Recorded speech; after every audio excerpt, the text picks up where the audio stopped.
I got a lot of those. Two I'll name. Yeah. One I'll do as an adult, one who was a kid. The adult one was someone who, so he would give expert testimony. That was his job. Okay. And he is, he's in his 50s. And all of a sudden it was pretty sudden that he felt like he couldn't remember things.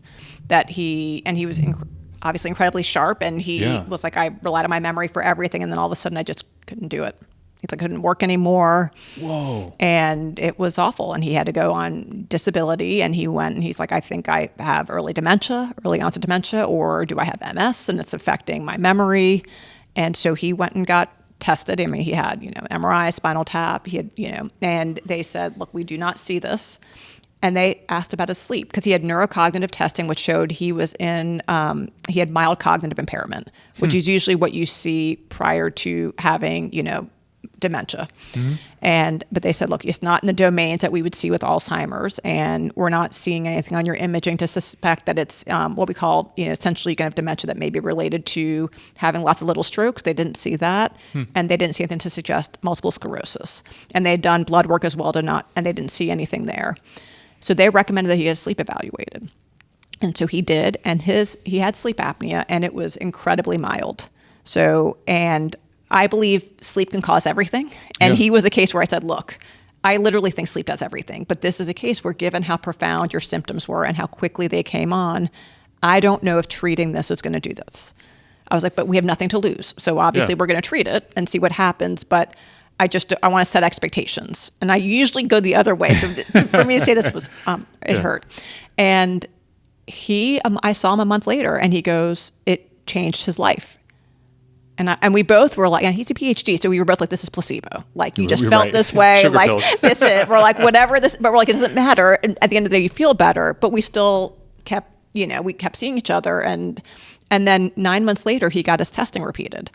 And he no longer had mild cognitive impairment, and he had increased by 1.5 standard deviations on his testing.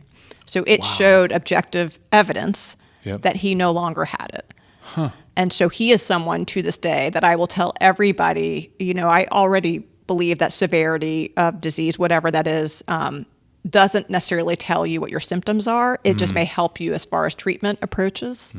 And he was a prime example of someone where, again, I would not have believed it in a million years. And he changed really pretty rapidly. And it's been sustained. I mean, I've seen him, it's been, I think, 9 years later. And he's still, like, to this day. I mean, he is, if you want to talk about someone who will go preach on every mountaintop. A zealot for the cause. He is a zealot. Yeah. And usually people are, because you hear stories all the time. I mean, we've had stories. I'll tell you the teenager, and then I have so many other ones.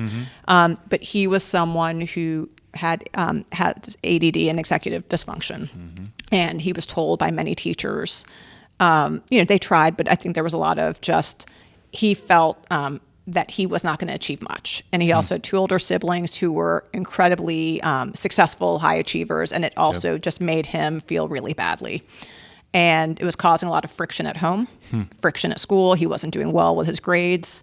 And we ended up diagnosing him. He ended up having, we found narcolepsy is what he had. Wow. So his struggle was he struggled to stay awake. He had a lot of issues with attention and focus. And when he was able to treat it, his grades went up dramatically. He had notes from teachers that, said we didn't know, and it was truly a night and day. And also the relationship with his mom, who I won't go to the details of how bad it got, but it got really, really bad to the point where they were fighting a lot and was not sure he could still be in the house or she could be in the house. They got to that point.